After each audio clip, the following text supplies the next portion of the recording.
की बड़ी खबर आपको बता दें, सरकारी नौकरियों पर सुप्रीम कोर्ट का एक बड़ा फैसला आया है। भर्ती शुरू होने के बाद नहीं बदले जा सकते हैं नियम। हेलो फ्रेंड्स, कैसे हैं आप सभी लोग। आई होप आप सभी लोग बहुत बढ़िया होंगे। मैं के आर सैनी के आर एजुकेशन पर आप सभी का स्वागत करता हूं। दोस्तों, एक बहुत बड़ी ब्रेकिंग न्यूज़ निकल के आ रही है। जी हाँ दोस्तों, सरकारी नौकरियों पर सुप्रीम कोर्ट ने बहुत बड़ा फैसला दिया है और इस फैसले का रेलवे भर्ती पर क्या असर पड़ेगा उसके रिगार्डिंग इस वीडियो में बात करने वाले हैं। वीडियो बहुत ही इन्फॉर्मेटिव है, वीडियो को लास्ट तक जरूर देखेगा। साथ ही दोस्तों, आगे बढ़ने से पहले बताना चाहूंगा, जो भी हम लोग रेलवे के किसी भी एग्जाम की तैयारी कर रहे हैं जिसके अंदर रीजनिंग में जीके जीएस पूछी जाती है, उनके लिए स्क्रीन पर जो बुक दिख रही है इनको आप प्रेफर कर सकते हैं। रीजनिंग के लिए ये है, जीके जीएस के लिए ये बुक है और मैथमेटिक्स के लिए ये बुक है। सभी की सभी बुक में खास बात है कि आज तक के रेलवे के जितने पीओक्यू है आपको डिटेल सॉल्यूशन के साथ में मिलने वाले हैं और हिंदी और इंग्लिश दोनों मीडियम में इस बुक्स अवेलेबल है।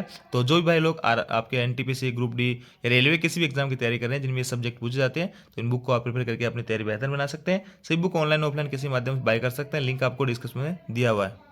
अब देखिए दोस्तों, सुप्रीम कोर्ट ने क्या फैसला दिया है। सुप्रीम कोर्ट ने फैसला दिया है कि सरकारी भर्ती के बीच में नियम नहीं बदल सकते हैं। बहुत बड़ी बात है दोस्तों। सुप्रीम कोर्ट का कहना है कि भर्ती प्रक्रिया अगर एक बार शुरू हो गई तो उसके बीच में सरकार के द्वारा कोई भी नियम यहाँ पे नहीं बदले जाएंगे सरकारी नौकरियों में। और ये मामला क्या था वो एक बार देख लेते हैं। देखिए दोस्तों, 2009 का ये मामला है। 2009 में हाईकोर्ट के अंदर एक भर्ती आई थी 13 पदों के ऊपर अनुवादकों की। इसके लिए 21 लोगों ने जो है इसके एग्जाम में उपस्थित हुए थे और इसके लिए परीक्षा और इंटरव्यू दोनों होना था। तो एग्जाम इन्होंने दे लिया था और केवल 3 को ही हाई कोर्ट द्वारा सफल घोषित किया गया है ना। हाई कोर्ट में भर्ती थी, हाई कोर्ट के द्वारा 3 लोगों को, 21 में से 3 लोगों को सफल घोषित किया गया। और इसमें कहा गया कि बाद में पता चला कि हाई कोर्ट ने मुख्य न्यायाधीश ने आदेश दिया था कि उन उम्मीदवारों का चयन किया जाएगा जिन्होंने कम से कम 75% मार्क्स यहाँ पे प्राप्त किए। देखिए, जब ये भर्ती निकली थी, नोटिफिकेशन आया था इसका, तब ऐसा कोई भी यहाँ पे नहीं था कि बाध्यता नहीं थी कि 75% मार्क्स आपको लाने होंगे। और जब ये लोग एग्जाम दिए तो उसके एग्जाम के बाद में ये चीज़ यहाँ पे निकल के आ रही थी कि 75% से जिनके मार्क्स ऊपर है, जो कि 3 लोगों के थे, उनको ले लिया और 75% से नीचे जिनके मार्क्स थे उनको वहाँ पे बाहर कर दिया गया। तो इन लोगों ने जो है यहाँ पे देखिए, तो ये नियम नोटिफिकेशन आने के बाद में इन्होंने नियम चेंज किया। 75% का पहले कोई भी नियम यहाँ पे नहीं था। खास ये बात, जब हाईकोर्ट ने भर्ती प्रक्रिया की अधिसूचना जारी की तो 75% के मानदंड का जिक्र नहीं था। नौकरी से वंचित तेज प्रकाश पाठक, 2 अन्य उम्मीदवारों ने इस निर्णय को राजस्थान हाईकोर्ट में उन्होंने चुनौती दी। 2010 में हाईकोर्ट ने इसकी याचिका को खारिज कर दिया। फिर इन्होंने सुप्रीम कोर्ट में 2013 में याचिका दी और उसके बाद में 5 जजों की बेंच ने जो है कल की डेट में यहाँ पे फैसला सुनाया कि सरकार जो है ऐसा नहीं कर सकती। जो यहाँ पे एक किया है आपके नोटिफिकेशन के बाद में, नोटिफिकेशन में कोई भी जिक्र नहीं था 75% का, बाद में 75% की जो यहाँ पे बाध्यता लगा दी गई थी।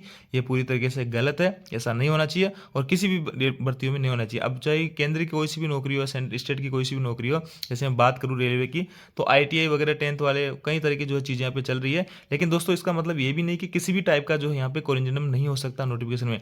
यहाँ पे जो आपका विज्ञापन होता है नोटिफिकेशन, उसमें कई सारी चीज़ें पहले ही मेंशन होती है कि आरआरबी के द्वारा या रेलवे के द्वारा पोस्टें बढ़ाई जा सकती है, घटाई जा सकती है और भी कई तरह के कोरिंजनम यहाँ पे निकाले जा सकते हैं। लेकिन उनसे एक बात यह है कि किसी को नुकसान यहाँ पे नहीं होना चाहिए। जैसे एलिजिबिलिटी की मैं बात करूँ तो एलिजिबिलिटी के अंदर आपकी कई सारी चीज़ें आती है, जैसे कि आपकी एज हो गई है, आपका मेडिकल हो गया है, आपकी एजुकेशन क्वालिफिकेशन हो गई है। ये चीज़ें आपकी एलिजिबिलिटी है। आप मान लें कि जैसे कोई रेलवे के अंदर भर्ती आई ग्रुप डी में पॉइंट्समैन की, और पॉइंट्समैन में नोटिफिकेशन में अंदर कहा गया कि आप जो है A2 वाले जो भाई लोग हैं वही जो है पॉइंट्समैन के लिए आवेदन कर सकते हैं। लेकिन बाद में जब इसकी भर्ती प्रक्रिया चल रही होती है और बीच में कह दिया जाता है कि नहीं, इसके लिए हम जो है A1 मेडिकल स्टैंडर्ड लेंगे। तो अब मान लेते हैं किसी भाई का A1 मेडिकल स्टैंडर्ड नहीं होता है और A2 रहता है, तो वो फिर यहाँ पे आउट हो जाएगा। और भी कई तरह की पिछली भर्ती में आपने देखा होगा B2 मेडिकल स्टैंडर्ड की पोस्टें कम कर दी गई थी, C2 की कम कर दी गई थी और आपकी गैंग वगैरह B1 वगैरह की वैकेंसीज बढ़ा दी गई थी। तो ऐसा जो है अब नहीं हो पाएगा एलिजिबिलिटी को लेकर खास तौर से।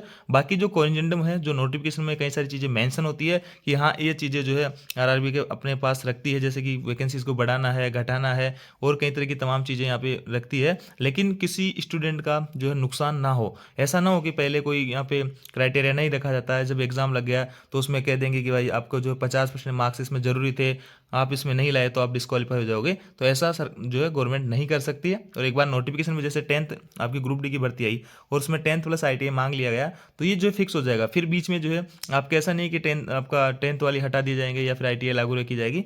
और एक तौर से किसी को नुकसान यहाँ पे नहीं होना चाहिए। और एक बार मान लें कि यहाँ पे 10th लागू हो गया, आपका ग्रुप डी के अंदर 10th के आधार पर नोटिफिकेशन आ गया।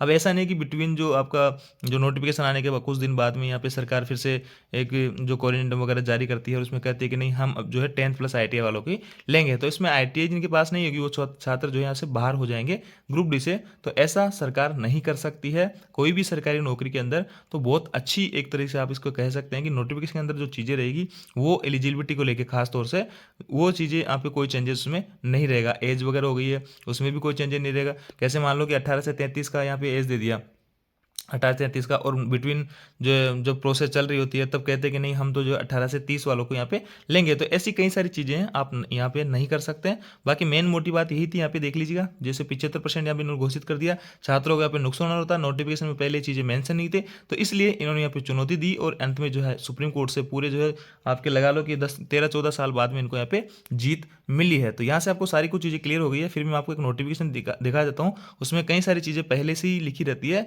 कि हाँ इसमें करेक्शन ये कर सकती है, RRB इसका अधिकार अपने पास रखती है, सारी कुछ चीज़ें। बाकी एलिजिबिलिटी को लेकर जो है कोई भी चेंजेस यहाँ पे नहीं कर सकती है। ये मेन इससे का जो सरकारी भर्ती के बीच में नियम नहीं बदल सकते। बाकी कोरिजेंडम वगैरह आते रहेंगे छोटे मोटे जो आते हैं हमेशा, लेकिन एलिजिबिलिटी को लेकर कोई भी चेंजेस यहाँ पे एक बार नोटिफिकेशन में आ गया तो दोबारा से नहीं होगा। अब देखिए दोस्तों जो सुप्रीम कोर्ट का निर्णय था इसको डिटेल से आप यहाँ पे NBT की साइट पे जाके भी देख सकते हैं। क्या सरकारी नौकरी के लिए भर्ती के नियम बीच में बदले जा सकते हैं? सुप्रीम कोर्ट ने दिया अहम फैसला। सुप्रीम कोर्ट ने सरकारी नौकरी भर्ती नियम पर महत्वपूर्ण फैसला दिया है। नियमों में बदलाव तभी मान्य होगा जब भर्ती प्रक्रिया शुरू होने से, देखिए यहाँ पे इन्होंने मना नहीं किया कि नियमों में बदलाव नहीं कर सकते हैं, इन्होंने कहा बदलाव कर सकते हो लेकिन तभी मान्य होगा जब भर्ती प्रक्रिया शुरू होने से पहले ही नियमों में ऐसा प्रावधान हो, यानी ऐसा प्रावधान हो कि हाँ हम ऐसा कर सकते हैं, ये चीज़ें उसमें मेंशन होनी चाहिए। जैसा मैंने आपको अभी बताया ये फैसला राजस्थान हाईकोर्ट में अनुवादक पदों के भर्ती प्रक्रिया से जुड़े एक मामले से आया। ये मैंने आपको क्लियर बता ही दिया क्या कुछ मामला था। और भी कई तरह की चीज़ें यहाँ पे निकल के आई है। सरकारी नौकरियों की भर्ती के लिए पात्रता नियमों को बीच नहीं बदल, देखिए आ गई एलिजिबिलिटी की बात यहाँ पे आ गई कि एलिजिबिलिटी को लेके चेंजेस नहीं होगा। एक बार नोटिफिकेशन के अंदर जो एलिजिबिलिटी आ गई वो ही यहाँ पे रहने वाली है, उसमें कोई भी चेंज नहीं रहेगा।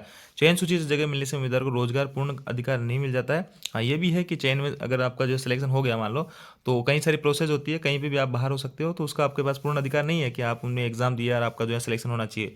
भर्ती प्रक्रिया आवेदन मांगने से शुरू होती है और रिक्त पदों को भरने से समाप्त होती है। ये जो है सुप्रीम कोर्ट का कहना है कि आप जो है भर्ती प्रक्रिया कब से शुरू, नोटिफिकेशन आने शुरू होती है और जब तक ज्वाइनिंग मिलती है तब वो पूरी होती है। तो ऐसी कई सारी चीज़ें यहाँ पे लिखी बताई गई है, आप देख सकते हैं। और भी तमाम तरह के जो अखबार वगैरह हैं उनमें आप देख सकते हैं। सुप्रीम कोर्ट ने गुरुवार को एक अहम फैसला सुनाया। कोर्ट ने कहा कि सरकारी नौकरी से भर्ती चयन प्रक्रिया शुरू होने से बदले नहीं जा सकते हैं। तो मेन मोटा यही काम है कि एलिजिबिलिटी वगैरह ये सब चीज़ें आपकी नहीं बदल सकते हैं। बाकी जो कोरिजेंडम है कभी वैकेंसी बढ़ा देते हैं कभी घटा देंगे, ये सब चीज़ें चलती रहेगी। कोरिजेंडम छोटे मोटे आते रहेंगे जो पहले ही आपका जो नोटिफिकेशन रहता है वहाँ पे मेंशन रहते हैं, वैकेंसीज बढ़ाई जा सकती है घटाई जा सकती है, ये सारी चीज़ें की जा सकती है। लेकिन ऐसा नहीं कि एक बार जो वैकेंसी यहाँ पे आ गई और पिछली भर्तियों में कई बार देखने को मिला था B1 की पोस्टें घटा दी, C1 की घटा दी और B2 वगैरह की बढ़ा दी, कई सारी चीज़ें उल्टी सुल्टी मेडिकल के हिसाब से बढ़ा दी घटा दी थी। ऐसा अब आपको देखने को नहीं मिलेगा जैसा कि सुप्रीम कोर्ट का ये आदेश है। तो ये थी दोस्तों छोटी जानकारी। आप जानकारी आपको अच्छी लगी वीडियो को लाइक कीजिए, दोस्तों के साथ में शेयर जरूर करें। Thank you.